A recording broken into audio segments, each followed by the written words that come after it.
Good morning dear students.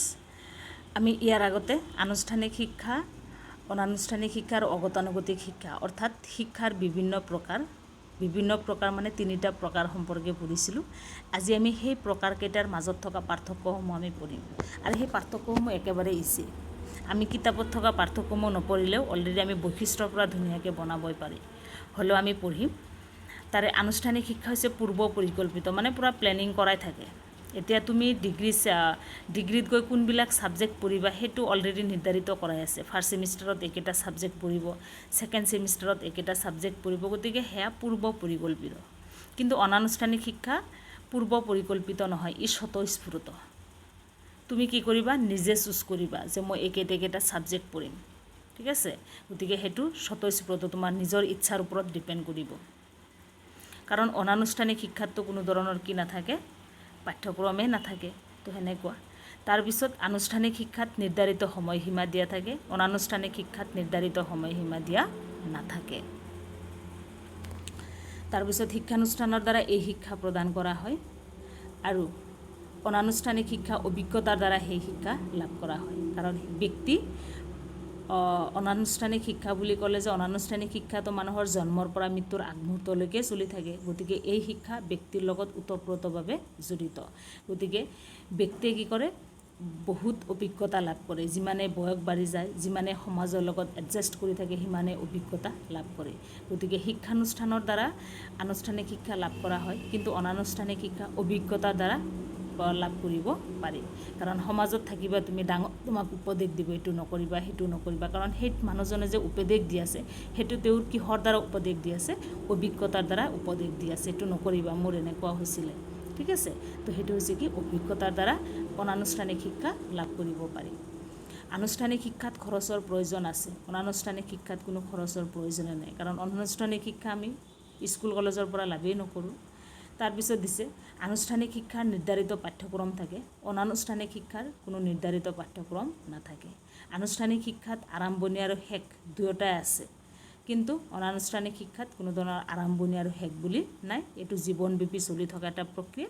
ই মানুহৰ জন্মৰ পৰা আৰম্ভ হয় আৰু মৃত্যুৰ আগমুহূৰ্তলৈকে চলি থাকে। তাৰপিছত দিছে আনুষ্ঠানিক শিক্ষাত কিছুমান ধৰাবন্ধা নিয়ম থাকে, কিন্তু অনানুষ্ঠানিক শিক্ষাত কোনো ধৰণৰ ধৰাবন্ধা নিয়ম নাথাকে। আৰু 8 নম্বৰত দিছে যে আনুষ্ঠানিক শিক্ষাত ডিগ্ৰী, ডিপ্ল'মা আদি চাৰ্টিফিকেট প্ৰদান কৰা হয়, কিন্তু অনানুষ্ঠানিক শিক্ষাত ডিগ্ৰী, ডিপ্ল'মা চাৰ্টিফিকেট আদি প্ৰদান কৰা নহয়।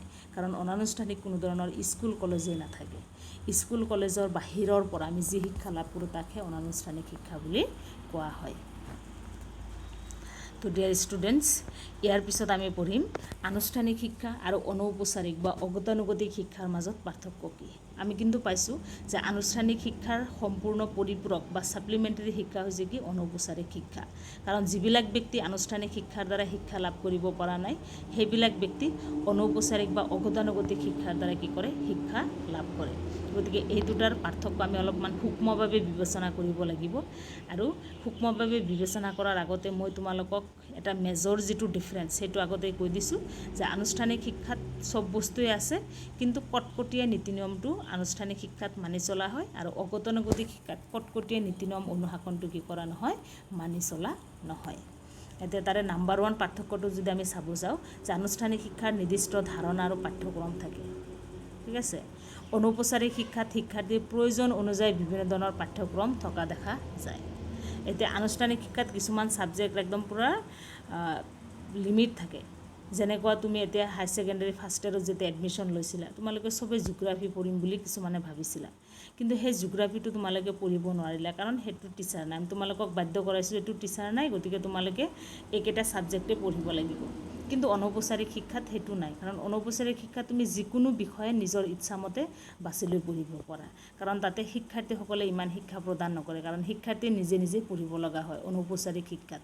গতিকে শিক্ষাৰ্থীসকলে নিজৰ প্ৰয়োজন অনুযায়ী কোনটো পঢ়িলে ভৱিষ্যতে কামত আহিব, কোনটো পঢ়িলে ইজি লাগিব, ভাল লাগিব, সেইমতে শিক্ষাৰ্থীয়ে নিজৰ ধৰণে কি কৰিব পাৰে, শিক্ষা লাভ কৰিব পাৰে।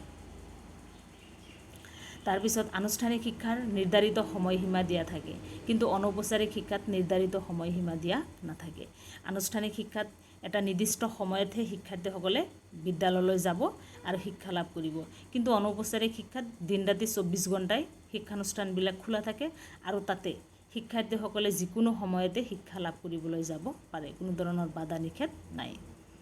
তাৰপিছত দিছে আনুষ্ঠানিক শিক্ষা বিদ্যালয়, মহাবিদ্যালয়, বিশ্ববিদ্যালয় আৰু অন্যান্য শিক্ষানুষ্ঠানৰ দ্বাৰা শিক্ষা প্ৰদান কৰা হয়।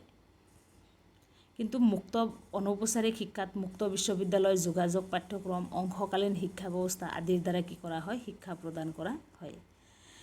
তাৰপিছত দিছে আনুষ্ঠানিক শিক্ষা শিক্ষকে শিক্ষাৰ্থীক প্ৰদান কৰে, কিন্তু অনৌপচাৰিক শিক্ষাত শিক্ষকে শিক্ষা প্ৰদান নকৰে, শিক্ষাৰ্থীসকলে নিজে নিজে পঢ়িব লগা হয়। আত্মশিক্ষা নীতি কি কৰা হয়? মানি চলা হয়। তাৰপিছত আনুষ্ঠানিক শিক্ষাত কি কৰিছে? নিৰ্দিষ্ট পাঠ্যক্ৰম, কঠোৰ অনুশাসন আৰু নিৰ্দিষ্ট শিক্ষাৰ লক্ষ্য থকা দেখা যায়। কিন্তু অনৌপচাৰিক শিক্ষাত পৰিৱৰ্তনশীল পাঠ্যক্ৰম, আত্ম অনুশাসন আৰু সজাগতাৰ ওপৰত নিৰ্ভৰশীল। ইয়াতে কি কৰা হয়?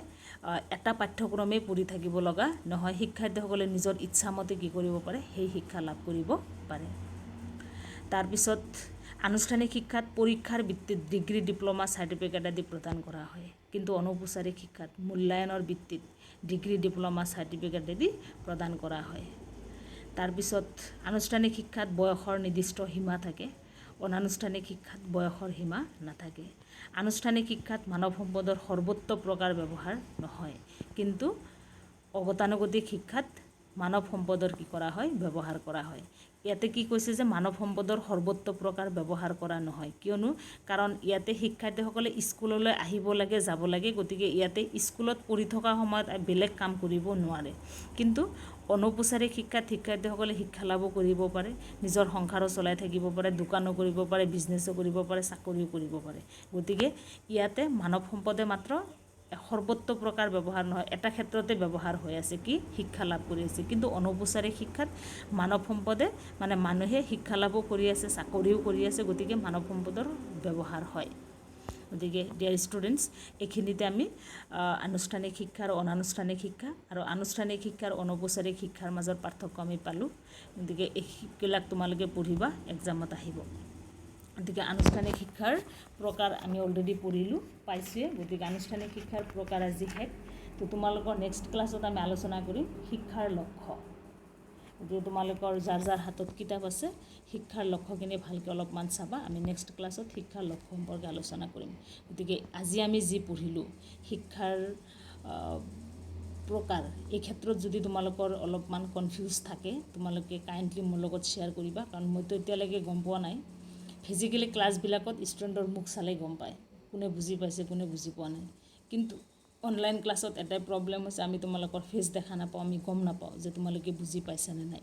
গতিকে নুবুজাবিলাকক মই কাইণ্ডলি আকৌ ৰিকুৱেষ্ট কৰিছোঁ, তোমালোকে নুবুজা কথাখিনি আমাৰ লগত শ্বেয়াৰ কৰিবা আৰু নিজৰ প্ৰব্লেমখিনি সময়মতে শেষ কৰিব ট্ৰাই কৰিবা, কাৰণ পিছলৈ এইবিলাক বহুত জমা হৈ তোমাৰ ছাবজেক্টবিলাক তুমি বুজি নোপোৱা হৈ যাবা। গতিকে মই আশা কৰিছোঁ প্ৰব্লেমখিনি তোমালোকে মোৰ লগত শ্বেয়াৰ কৰিবা।